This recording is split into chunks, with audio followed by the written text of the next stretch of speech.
What's going on? What's going on? If you jumped on, please do me that favor. Comment below. I want to see who's all here. So post and comment. Let me know who you are. If you're a repeat viewer, thank you for watching. I appreciate you so much. Yeah, I enjoy this. So do me that favor by commenting just like Coop did right here. Coop, what's going on, Coop? So Tyler says, you're the man. I appreciate you. Hey, we got a college player that's going to jump on right now, and he's going to chat with you guys as well. He got recruited to Oklahoma State University, and he's going to chat with us. We're going to talk about hating. We're going to talk about how to get recruited. We're going to be talking about a lot of different things. So it's something that you guys want to tune into. Sports Rule says, can you do more workout videos? Yes. Philip says, one and only JC. I appreciate you. Yeah, today I got something special for you. Got a D1 player. If you just watched my last video where I did the, proper extension, is going to be him. He's going to be talking with you guys. Going to be answering several of you guys' questions. And I think it's going to be good, man. I think it's going to be really good. You guys got to, tune in and check them out because it's going to be a good one. So Sports Rule, yeah, I'll look into doing more workout videos and all that stuff. Do you have any tips for staying behind the ball? My thing for staying behind the ball is I like to do the bounce drill. So basically what that is you're, at the plate and you have someone bounce you the ball and you hit it off the bounce. Now, if you move forward, you're going to roll this ball over. So it's going to teach you to stay on your backside so you can stay behind the ball. So that's one little drill that I usually do to keep me back and to keep the players that I coach back. So just have, I'll be the coach and I'll just bounce it to the player. And if it's a ball, don't swing at it. But if it's a strike, definitely hit it. And that's a drill I learned from Ichiro. How Tennessee's good, hot, very, very hot. It's really good. So it's all good. Let me get him on right now so you guys can start answering questions and we can get him out of here. So give me 1 second. So he's going to jump on here in 1 second. So we'll have more and more people jump on, ask questions. And yeah, I appreciate you guys. We're going to have him jump on in 1 second. So how you guys been? How's your summer? Are you guys still playing? Let me know.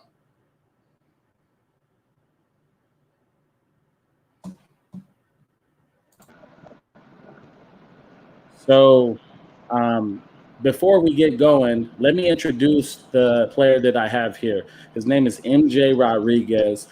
He's a lethal hitter, first baseman, and he can catch. He drives the ball. He has professional at-bats, probably the best actually hitter that was on our team. He controls the strike zone. He gets barrel to the ball. He knows where his barrel is at pretty often. I never had to really worry about him when it came to knowing what to do in the batter's box. I think he has a shot of being someone that you guys will know in the future. So give it up for MJ Rodriguez. He's going to answer some questions, and he's going to get a feel. He's going to be on here for a little bit. So give us some time. Give us some questions, and he's going to answer it for you. So the first question I actually have for you, MJ, is because there's a lot of kids that follow me that are in high school. So how do you get recruited? What was your path like? Can you explain some tips on how you can do that? For me personally, I know the path I took was not taking the path of, playing every weekend and trying to go to all these tournaments every weekend and just play and play and play. I know I'd like to take the time out of my weekends and actually take the time to develop, work on things that I know I need to work on, and go to those showcases every now and again, see the kind of where you lie amongst your peers and see how you perform under that kind of pressure, I guess. And but yeah, it's just try not to play every single weekend, just taking time out of your day to focus on yourself. So you got recruited to OSU. So can you tell me a little bit about how did that happen, where they see you? Just give a little, background on that.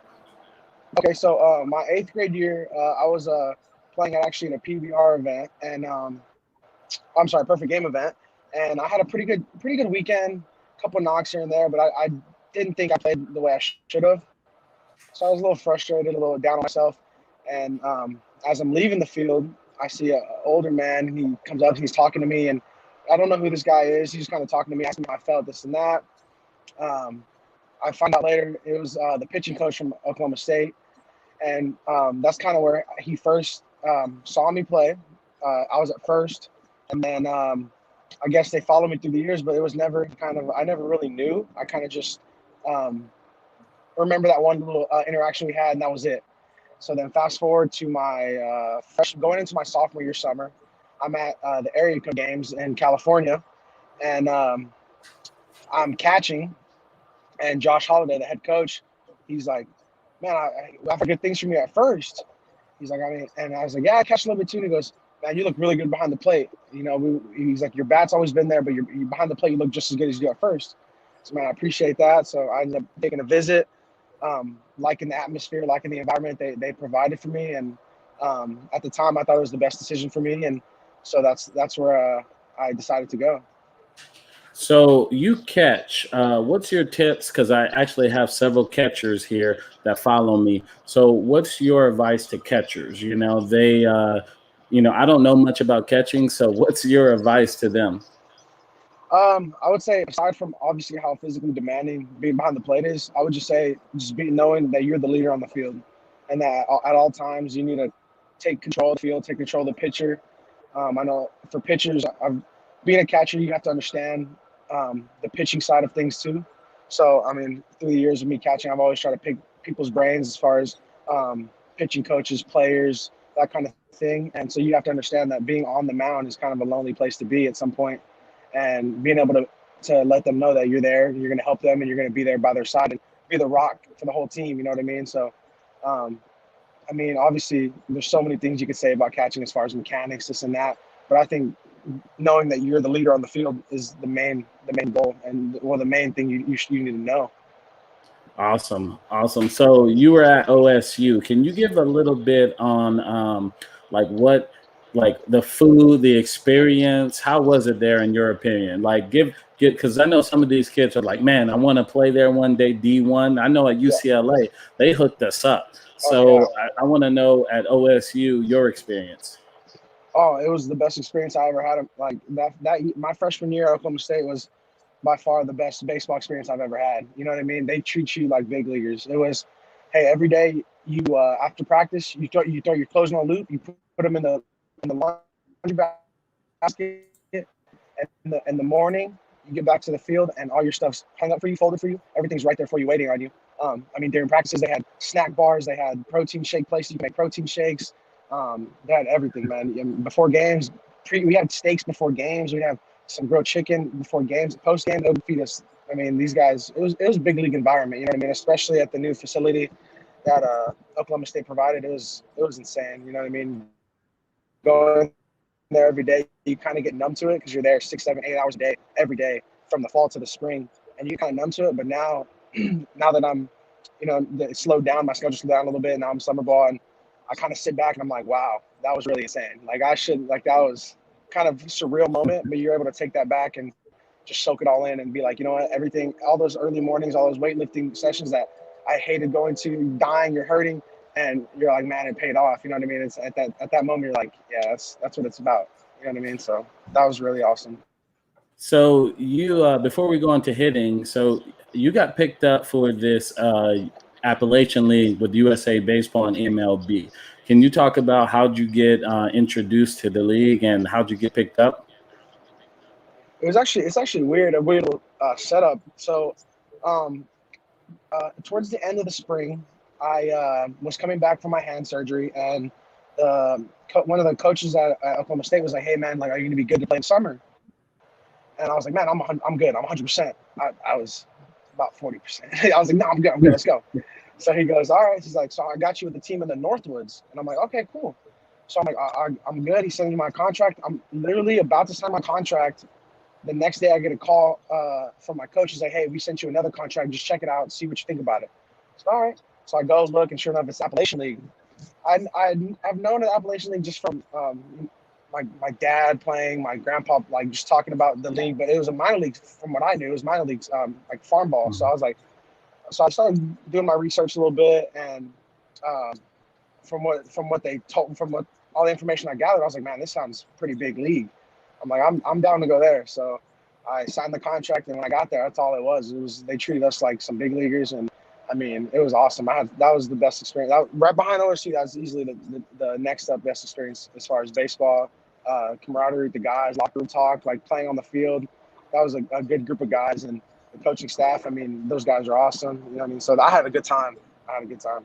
Yeah, what is you come from a long line of, players that played at the highest levels. I think your dad played in the big leagues, and your grandpa's a historic coach. So talk about your family line and how do it looks like you know what you're doing, because like when I was looking at your video, which I've always looked at your video, but when I was looking at your video, you got some elite hitting, like your mechanics are up there. And I just want to know, like, where'd you learn all that? And, what things did you guys do along the way to get you to be in that level? Yeah, no doubt. So yeah, like you said, my entire family. I was born with a baseball in my hand. You know what I mean? Same like everyone else in my family. My dad played in the big leagues he played pro ball for a long time. My one of my uncles was at UT, played pro ball for a long time. My other uncle played pro ball in Mexico for a really long time. My mom's a very successful softball coach down in Texas.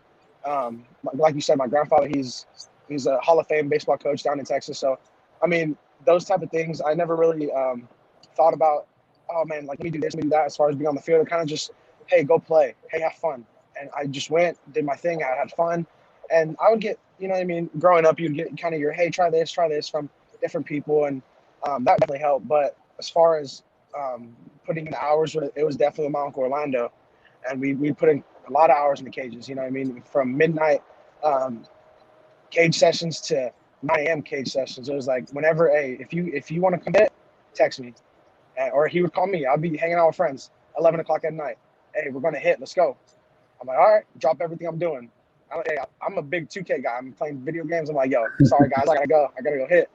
And they're like, yo, it's 11 o'clock at night. I'm like, yo, I got the call. I gotta go hit. I mean, so those hours we put in are insane. You know what I mean? So like it goes back to what I said about soaking in on every moment you get as far as being on the field, where it's like, man, those hours you put in are going to be worth it at some point if you continue to stick with your grind, and know that just because you may not have what you want right now, at some point you're going to get what you deserve because you earned every bit of it. You know what I mean? So um, I mean, just getting, like I said, just getting tips from here and there. I actually spoke with my dad a week ago, and he goes, "Hey, give me a call right now." I'm like, all right. It was kind of weird. Sure enough, I get on the call, and it's a three-way call with him, myself, and Manny Ramirez. Oh, Yeah, yeah. So I'm talking to Manny, and I was right before I forgot where we had a game or something, and I'm just talking to him, and he goes, "Hey man, just relax." He said, just, I thought it was funny because he goes, "Just see the ball and hit the ball." And even my dad laughing, I'm like, "Yo, it's true, but it's also like you're a Hall of Famer, so it's not that easy, but at the same time, it's that easy." You know what I mean? It's like, hey, just see the ball, hit the ball. Don't think about anything else. Just do what you do and have fun what you're doing. That's the main thing. that's amazing. Yeah. Yeah, Shout out to you. You got to shout out. I mean, you got to, be with Manny Ramirez. I got to play with him yeah, in Dominican. So great dude, great person to yeah, learn from. So, yeah, now let's talk about hitting. So that's a good segue into hitting. let's do So it. when you talk about when you hit, like, what are you thinking at the plate? Because we have a few guys that swing outside the zone, those things, and you don't do that. You're pretty good at getting the pitcher to throw in your zone where you want the ball. So, can you walk us through your bats and like what you think at the plate, your approach? Got you, no doubt. So my approach, I mean, really is the same no matter. I try to keep it the same. I will say I'll try to keep it the same no matter the situation. Going into the box, I try to just cut the corners off the plate, which, I mean, so basically what I mean by that is the inner third, I try to just leave it alone early in the count. Outer third, leave it alone early in the count. I'm looking for that one pitch that I can do damage with. 1 0 0 0, 2 0, 3 1. Any of those counts, I'm looking to do damage. It doesn't matter. Um, what the pitch is as long as I get the spot I need it. You know what I mean? If it's down and I know I can do damage with it, I'm gonna do damage with it. That's kind of where my mind is. So hitting is obviously super hard. So let's simplify things. Let's cut the plate in half and let's focus on my spot and my zone and something I can do damage with. These pitchers nowadays too are so good where it's like if you give them an inch, you're in trouble. So it's like, hey, you got to come to me, and I'm not going to help you because as soon as I do, that's when you start breaking me off, and then it's not a good deal. And it's actually funny. It goes back to Manny. He said, "Hey man," he goes, "You know what the best way to hit a curveball is?" I said, "Huh?" And he goes, "Hit the fastball." Yeah, and he goes, and that was funny because that was kind of my philosophy in a way. Is like, hey, if I can get that first fastball over the zone, that may be the only pitch I get. I don't want to miss it. You know what I mean? So just focusing on, hey, just relax, deep breath, find something you can drive and do damage. That's all it is. Do damage. That's all I'm thinking about. Do damage all the time. And that's all that goes through my mind. Let's talk about 2 strikes. You don't strike out often. So what's your approach with 2 strikes? So with 2 strikes, I think you got to see it deep. You know what I mean? I try to cut down I don't think I have a lot of movement in my swing already, but with 2 strikes, I try to cut down even more on those movements as far as head movement, my hands, my lower half. So it's with 2 strikes, get my foot down early. If I need to choke up a little bit, I will. I'm kind of on the fence about choking up. I mean, I know it works for a lot of guys, but for me personally, I think it's better for me to just kind of feel the barrel a little bit better when my hands are not so much choked. And so I get my foot down early, see the ball as deep as possible, and don't be afraid to get jammed. Even if it's something hard in, and I see it deep, just because you see it deep doesn't mean you can't still put a barrel on it. You know what I mean? So just 2 strikes is, hey, anything I can put a barrel on, I'm going to do it. No matter if it's, like I said, if you're not trying to really sit on anything. Two strikes. You kind of just, hey, I'm gonna try to barrel and do what I got to do to get the next guy up. That's my thing. Just get the next guy up. What's funny is that you said that because actually, like a few players on your team, on our team, was saying, "Man, on 2 strikes, I was sitting on this pitch." I was like, "Why are you sitting on pitches with 2 strikes?" You know what I mean? And they're waving at it, and then you got another guy who's saying, "I don't like to get jammed with 2 strikes." I'm like, I mean, yeah, that's why you're just gonna swing through sliders and curveballs because you don't want to get jammed, you know? Yeah. But that's good stuff. So, what else do I have? Just ask you. I mean, I'm gonna let you go right now, but what about as far as what are you thinking about as well? What are some triggers that you think about that has helped you? I mean, we've been working together this summer, so like, what has helped you? Definitely the top hand things we were doing. The top hand drills, the top hand strong. I know we joke about it, but it's a real thing. You know what I mean?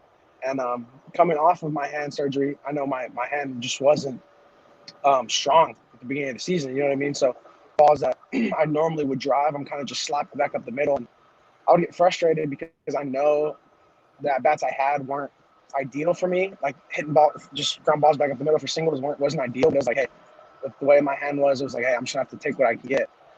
As the season progressed, my hand got better, felt better, and we started doing some top hand stuff, and it kind of just all fell into place at that point. And it was like, hey, I was kind of lost with my swing, if that makes sense. Kind of like, hey, I don't know what I'm doing, but I don't feel bad in the box. Like I couldn't, it wasn't clicking. And then we started doing some of the top hand stuff, and I know that was the trigger. It was like, stop thinking. You know what I mean? Stop. Like, we also talked about how I was getting I was caught between pitches. We had that conversation a lot of times, and that was definitely something I was doing without realizing it. So just finding that middle ground where, hey, I'm aware that he does this and that, but also I need to clear my mind and just focus on what I can do and what I can control. And that was, hey, get your top hand through the zone and just find the barrel. That's all it came down to. Like I said, hitting is one of the hardest things you can do in any sport. No matter I'll put hitting up there with any sport. It's one of the toughest things you can do. And so just trying to simplify it as much as I can was my main goal. And like I said, what we worked on definitely helped it click. Just focusing on my top hand. And I know everyone's different as far as their triggers, but that was definitely mine throughout the summer. Good. Yeah, good. I think, for you, you know what you're doing in the batter's box. From here on out, like, I think you're going to be successful if you just put your mind to it and you want it. It just really comes down to your drive, and I think you have it. I think when you struggle, it's going to be because you're in between pitches. So just remember that for you. Just for you, I think whenever you struggle, is going to be like that because there is no pitcher that's better than you. There is zero pitchers that are better than you, and that's truthfully from seeing you every single day. When you were getting out, it was because you were getting out, not the pitcher was getting you out. You know what I mean? So, and that's my honest opinion. Tyler says, what mentally prepares you to be successful in games? So for me, I think it starts in the cage from, an hour before the game. That's when it starts. You know what I mean? We had a lot of fun. Like I said before game, we have a lot of fun before games, and we're joking around this and that. But once you get in the cage, that's when the work is, and that's when you kind of need to lock it in and focus on the simple things. You know what I mean? So I can't tell you specifically like, hey, this is what is going to help you get locked in mentally for a game, because you may be different than I am. But for me, it's just feeling my body in the cage, feeling what I'm doing every day. And even, what's crazy too is now part of my routine is the hitting book. Like, no joke. I'll hit, and then that's when after I hit, I like to sit down, right? I use like a diary in a way, really. I sit down, I write my thoughts, how I felt, you know what I mean? All that type of thing. And that helps me prepare mentally. I got you. Hey, go and get you guys one, man. I've been telling you this thing helps you out. Go and get it. Yeah, for real. Yeah, it helps me. It really does. It helps me like mentally, like you just hit, you just warmed up. All right, now write in your book and just let everything soak in. That's when you kind of let everything sit and soak in, and you relax your body, but your mind is still locked in. So that's why I like to use it. Dave Parlett says, since you've been working top hand, do you feel you're getting better with upper? Upper, as far as like my upper body? Yeah, or I think getting up and through it. I think he's going to clarify a little bit more right now. Got you. Yeah, let him. He's about to clarify. He says, since you've been working top hand, do you feel you're getting better with upper fastballs in the zone? Oh, gotcha. Yeah. No doubt. So that was another conversation that Jermaine and I had. That was one of my first questions. I don't know if you remember when we were working top hand. I was like, well, what about pitches up? I feel like I'm going to be either slicing them straight back or kind of not hitting them that hard. And you just, man, just keep focusing on the drills. Keep doing this. We're still going.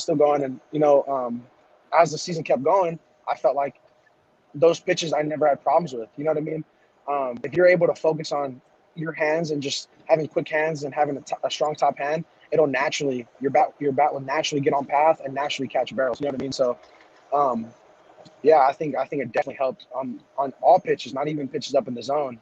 Pitches down, those are just as hard to get your top hand through and make sure you kind of, I don't want to say scoop them up, but in a way, yeah, kind of getting your barrel through that. So it's the same concept with the pitch up. You're just a little more level and on plane. Yeah, for sure.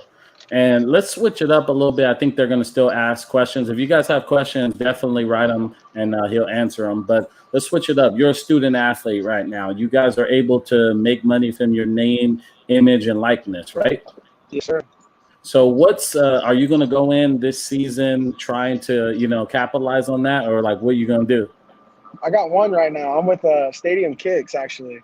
Okay. So, yeah. You tell me about that. Yeah, okay. Yeah. So I got a little promo code from them, which is M Rodriguez if anyone wants to use that. And you go in there, use the code at checkout, and you get 10% off, free shipping. And that's the only one I got right now. But I'll definitely be on the lookout for more. That's for sure. Yeah, we got to figure out a way to get you going. You know what I mean? I have a meeting with the University of Chicago about their baseball players and helping them to, basically get money.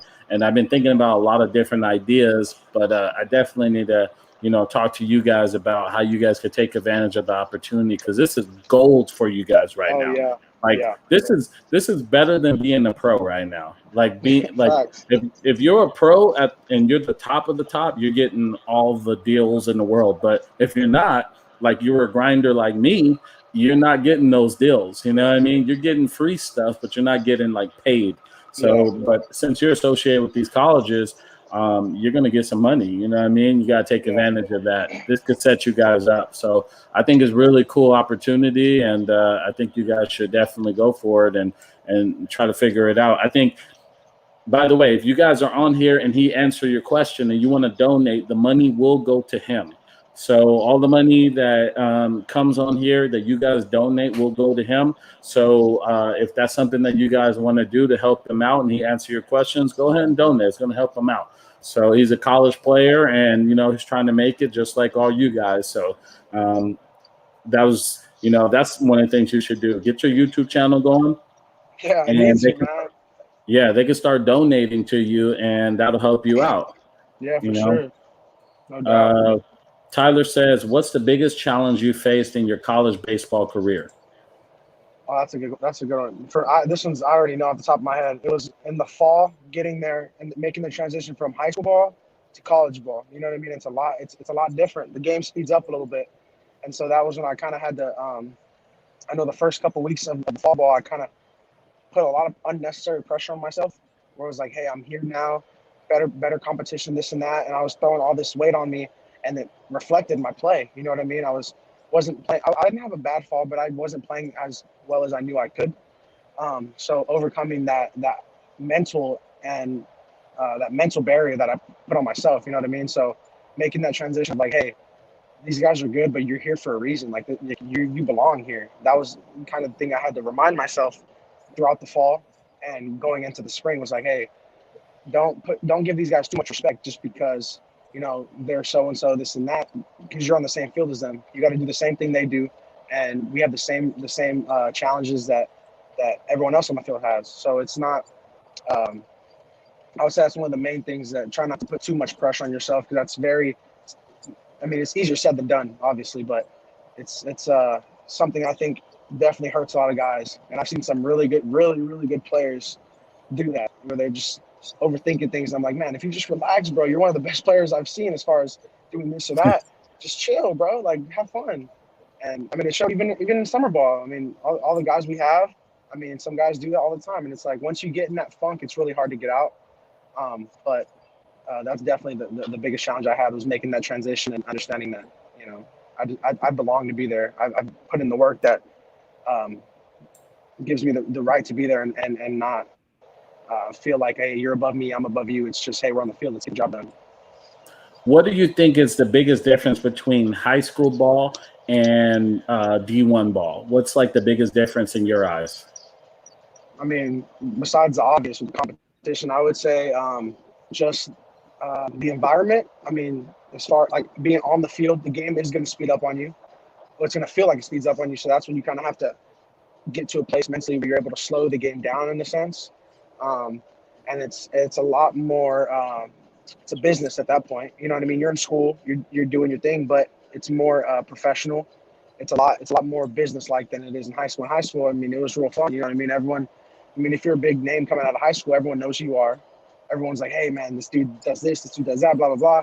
You get to college, I mean, no one cares if you're the number one ranked player in the country. You know what I mean? You got to perform. You got to do what you do.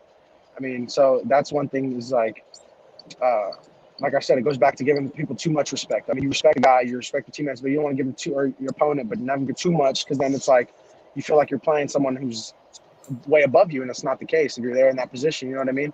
So, yeah, it's definitely the biggest thing. Is like it's a little more professional, a little more business-like, but it's still baseball at the end of the day. How about the workouts? I remember my first like week or two, I was like so sore. I could barely like walk up the steps and stuff. I was like moving like a grandma, like with the basically like a cane. So talk about like the workouts and how that was for you. Man, those were some pretty tough ones too. Those got me good. I mean, going into my fall at Oklahoma State, they're still working on some stuff as far as our new stadium and the weight room and stuff. So we'd have to practice for 6 hours and then go to the basketball arena and work out in their gym, and they would kill us in there. You know what I mean? So like I said, coming from catching, I catch a bunch of pins and then go to the weight room and we're hitting max squat day, and I'm like, oh man, and we're getting underneath the bar pushing weight, and I was walking to class a few times like, man, I might need to hop on one of them little scooters and get to class because this ain't gonna work. You know what I mean? Yeah. Them workouts are no joke. But I mean, with the guys we had, man, it was fun. I mean, it was tough, but it was fun. I had a lot of fun. Even though in the moment you're like, dude, this sucks. Like, this is not fun. But I mean, when you're finished, you feel good about yourself. You know what I mean? You're like, dude, I did that, and I kept up with everybody. I pushed my weight. I did what I did, and feel good about myself. Tyler asked, if you're struggling at the plate, what's the first thing you adjust? I know some people prefer approach and others prefer mechanics. For me, it's the mental side, because I mean, we had this conversation a lot.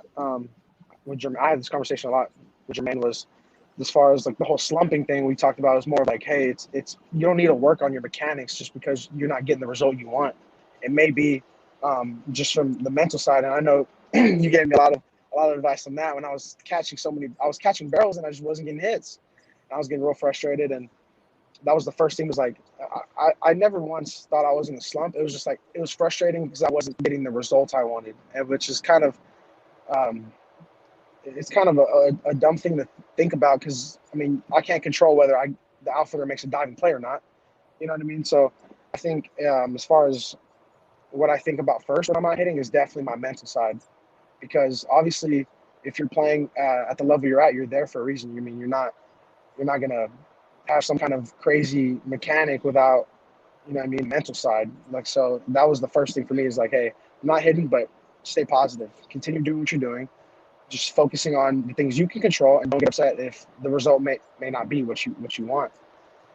Yeah, when you were going through that little thing where you were hitting line drives, hard line drives all over the place, and you were like, what's going on? And I'm like, dude, you're doing exactly what you need to do. And all of us as coaches, we're like, hey, man, he hammering the ball. Like, it is what it is. Baseball is sometimes a little unfair, you know what I mean? But I'm like, your at-bats never looked bad. No one even thought of you as like, everyone was like, yo, he's doing what he needs to be doing. Yeah. Like, you're squaring the ball up, and that's all we ask.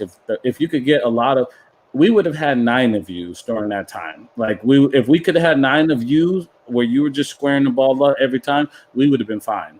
You know what I mean? And that was the main thing, was like, I wasn't even mad about my stats and snap. It was frustrating because I was like, man, like, I had guys on base, and it was more for the team, you know what I mean? Because it was like, dude, like, these guys I'm batting 3, 4, 5, and they're expecting me to get these guys in. And I know I was doing it. I know I wasn't mad at myself because I knew I was doing what I could do. It was just frustrating where it was like, man, like, I wish I could do it for the guy next to me. You know what I mean? That was my main thing, was like, I wanted to be that guy. You know what I mean? And it was frustrating, but I've always been that type of dude who was like, I tell my brother, I have a younger brother, I was telling him, I'm like, dude, if you barrel the ball and you get out, what are you mad about? Like, that's your goal. Like, your goal isn't to hit a single every time. That's not. But no coach is gonna say, hey, go hit a double. No, bro, they tell you, hey, go catch a barrel. Go hit the ball hard. And if you get out, you get out. But you did what you did. So I was getting frustrated, but it is what it is. Like I said, I would have 9 MJs in the line if I can have them every single day. So I think that's a good way to end. I want to say thank you for jumping on. I definitely want to get you back. And anything that people donate, I'm going to send it over to you. You know, I've been having a blast coaching you, and I think there's high upside. And like I said, I'm here with you to the end, man. Until it's all over, you can always message me and ask some questions. And we got to get your mom to get the softball team all the books so that they could use them. I know your mom was like, hey, you know, I think she liked the books as well. So we got to get her on that. And yeah, man, I appreciate you, and thank you for jumping on. No, man, thank you for having me. Appreciate that. All right. Well, they're all messaging you and saying, excellent interview, good advice, MJ, and all the best.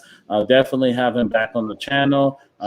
You know, everybody wants you coming back on. So we'll have you back on soon. Again, if you guys want to donate, everything goes to him. So I appreciate you guys, and I'll see you guys in the next video. All right, later, man.